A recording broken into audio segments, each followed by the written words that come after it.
Bonsoir à tous, bienvenue sur France 24. De violents combats en cours dans le nord de Gaza, c'est ce qu'affirme le Hamas. Le bilan, lui, continue de s'alourdir.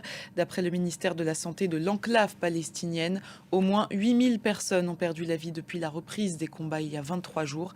Les moyens de communication sont en cours de rétablissement à Gaza. Le récit de Marc Pope. Et dans cette guerre, on vient de le voir, les hôpitaux ne sont pas épargnés, comme celui d'Al-Quds dans la ville de Gaza. Sur le plan humanitaire, la situation reste très compliquée. Depuis 3 semaines, très peu de camions d'aide humanitaire ont pu pénétrer à l'intérieur de la bande de Gaza. On écoute les précisions de Tamara Al-Rifai, directrice de la communication et des relations extérieures de l'Agence de l'ONU pour les réfugiés palestiniens. Et pour se rendre compte de ce que vivent les Gazaouis, je vous propose d'écouter un habitant de la ville de Gaza. Rami Abou Jamous témoigne des difficultés que rencontre la population au quotidien depuis maintenant 23 jours. Le procureur de la Cour pénale internationale a indiqué qu'il voulait se rendre en Israël et à Gaza. Il se trouve actuellement en Égypte. Karim Khan s'est exprimé tout à l'heure depuis le point de passage de Rafah, ce poste frontière entre l'Égypte et Gaza.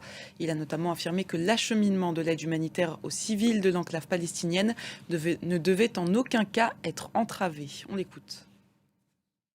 Et aujourd'hui, on peut se demander pourquoi Israël refuse une trêve ou des pauses humanitaires. On va écouter les explications du général Dominique Trinquant, ancien chef de la mission militaire française auprès de l'ONU.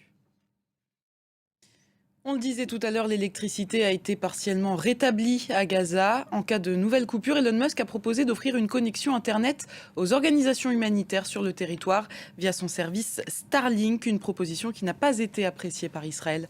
Le pays menace de couper ses liens avec la société de satellites. Marc Pope. En Russie, un aéroport du Daghestan a dû fermer tout à l'heure. Il a été pris d'assaut par plusieurs dizaines d'hommes. Dans cette guerre entre Israël et le Hamas, de nombreux chefs d'État ont pris la parole pour soutenir l'une ou l'autre partie. C'est le cas de Recep Tayyip Erdogan. Le président turc a même appelé sa population à manifester hier pour soutenir les Palestiniens de Gaza.